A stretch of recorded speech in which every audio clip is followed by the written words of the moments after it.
because we're in the cool house this morning. A bit chilly out here, but I've come out to check for watering. There's no room to set a tripod up out here because this greenhouse is only 6'6" wide. But Draculas are waking up. Dracula Vampira, and I've just counted 9 spikes. It's not a big Dracula, it's a very dainty Dracula. I've had it since 2016, so 4 years this year, and it never lets me down. Well, it hasn't done yet, because there's 5 there, 6, 7, 8 and 9. Possibly more will show. But, and looking at that, it won't be that far behind each other. And it has opened before, more than one. It's had about 4 open at the same time, if not more. Doesn't tend to do any more, it then waits for the next flush. I mounted it when I bought it, and it's still, and this has still got the same live sphagnum, and it's still alive, as you can see. Always a good thing. There we are. We can see what we've got. Quite a few. There's lots going on, but it's just so damp, and I need to get it sorted out here.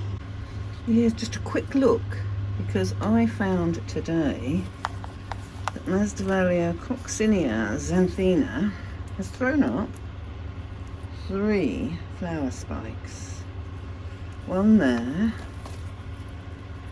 another one there, and where are you? Here, there is another one. One of these you need to watch. All of coccinea.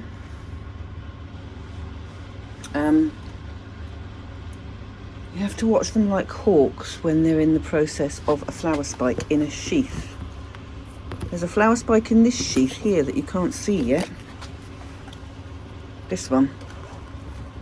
But it's there, working its way up. It's about there.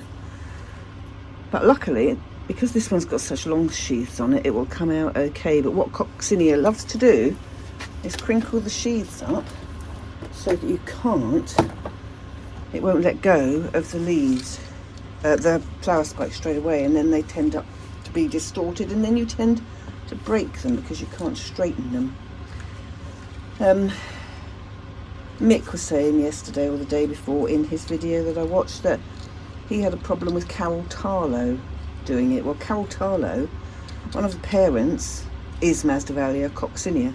Carol Tarlow has quite tall flower spikes. These flower spikes on coccinea, that highest pole, the flower spike will be at least that high, maybe go beyond it before the flower opens. They are so tall and upright, and they're quite good at holding themselves upright, but I stake them now. I watch them like hawks and stake them. I can't see anybody else here, because this is all coccineas, that has got anything even remotely resembling, because it's really, really early to have a flower spike. But it'll be very interesting to see what happens. So we're going to go next door now, have a look at a couple of dendrobiums, so that I can get this video sorted, as there wasn't one last week because I was ill most of the week. So we're making up for lost time now. Be back soon.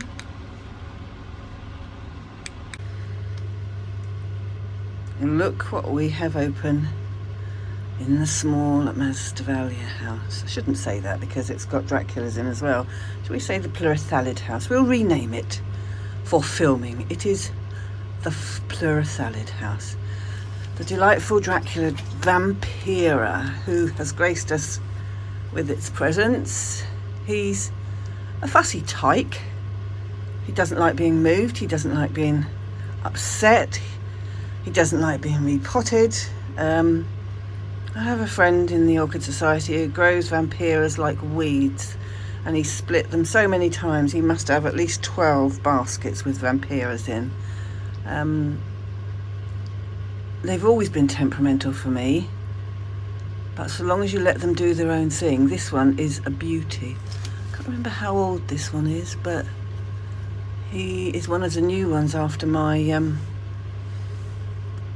most of my Draculas died when I took them and had to grow them for a couple of months in the conservatory. But just look at the size of that flower. It's gorgeous. And if you look at the hand size in relation, can't touch him too much, otherwise he'll bruise the leaves. But if we do that, we can do it without pulling the petals. It must measure a good 8 inches from top to tail. It's the daddy of all Vampiras. It is the biggest. I don't think you'll find one bigger. Even Chimera's not this big. But this lad is a beauty. There's one I'm waiting for it to flower, called Chestertonii, and I've not succeeded yet. I've got about 3 of them, but I've not succeeded yet because it's so ugly, it's ridiculous, but it's a good flower. And if I ever flower it and you see the picture, you'll know why. But this one is quite happy where he is. It's obviously cold enough for him, the conditions are right for him. And these, if you look at this here, where my finger is, there is already, the next flower is waiting in the wings. Some of them flower multiple times they carry on growing and play multiple times on the same spike. I think the most I've had is 4. I don't think I've had any more than that. But never cut the flower spikes off. A bit like Salumnias, don't cut the flower spikes off until they die. Now we're looking at Dendrobium eximium. Nice plant, even though I say so myself. I can't take much credit for it. I've only grown 2 growths on it, but I have successfully wintered it and it's now flowering. So that is good. Another Latoria type, so from Papua New Guinea. I grow them warm because they prefer to be warm. This is one I saw, eximium. I saw at the Bournemouth Orchid Society 60th anniversary show at Highcliffe Castle in Christchurch last March at the end of. And it was on a Devon Orchid Society display. It got an award, a cultural award at that show. And it was placed on the table at their display in the Malvern International Orchid Show. And as we know, we had 2 Dendrobiums, first and second. The eximium came first, Rogers Friedrichianum came second, and both got awards from the RHS. Now I got this plant, I found one from this lady in Holland who I've bought a few plants off of before, and another member of our society wanted one, so I got her to send 2 over. Mine flowered later in the year. This flowered on this spike here, if you can see it. Just one spray of flowers, but I think each flower cluster has 4 or 5 flowers on, maybe more. I didn't really count. I will put a pop-up on so that you can see the flowers. And I was really pleased with the flowers. We'd seen them before, we liked them. When we went to Malvern, the same plant was on the display with much more open, and took the Dendrobium class, and Roger came second with his Friedrichianum. That side, it's an international orchid show, Malvern. All of the societies, nearly all of the societies put on a display at Malvern, and that was what we thought was going to be our last international show, and they pushed the boat out. We had lots of displays, so for these 2 plants to become first and second out of all of the Dendrobiums on the amateur displays in that tent was good. So the trade displays are judged separately, and you pick a first and second in the trade display, and you pick a first and second in the amateur displays.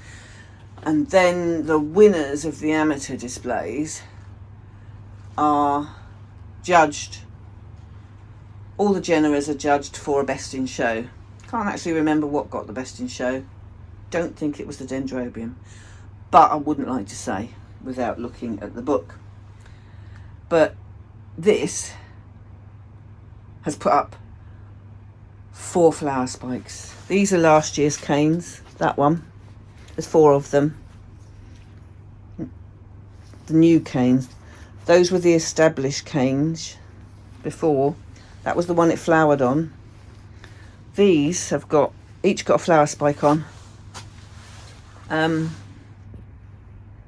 you can see here and here, there, and again here.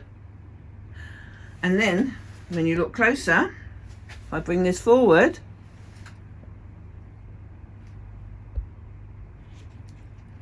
you get out of the way. You see in there, next to the spike from last year's flower, it's another one. So I cannot wait for this to flower. I won't flower in time to go to any show, but hey ho, I can enjoy the flowers, you can enjoy the flowers. But it will be quite spectacular if it works. I've started feeding this more now so that those flowers can grow on quite nicely with no trouble.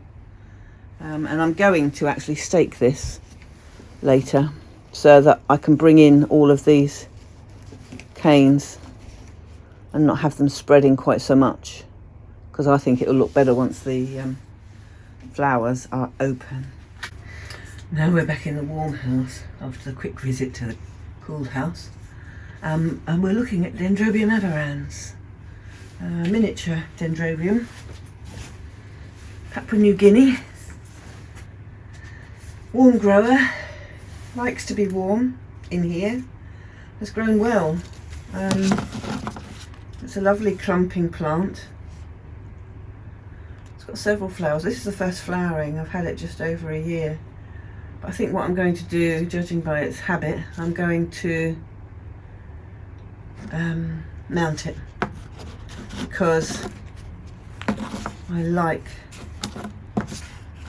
think it'll look good mounted basically. But it's got a beautiful pink tinge to those flowers that you can see. It's very delicate, it's lovely. I was a bit disappointed. I thought there'd be a bit more colour, but it is dainty. And on that one flower spike that you can see, there's 3 flowers, and there's 2 on that one. There's one up there with 2 and 3, and there's one over there with 2 and another single one. So I think by the time next year comes around, this will look quite amazing. It's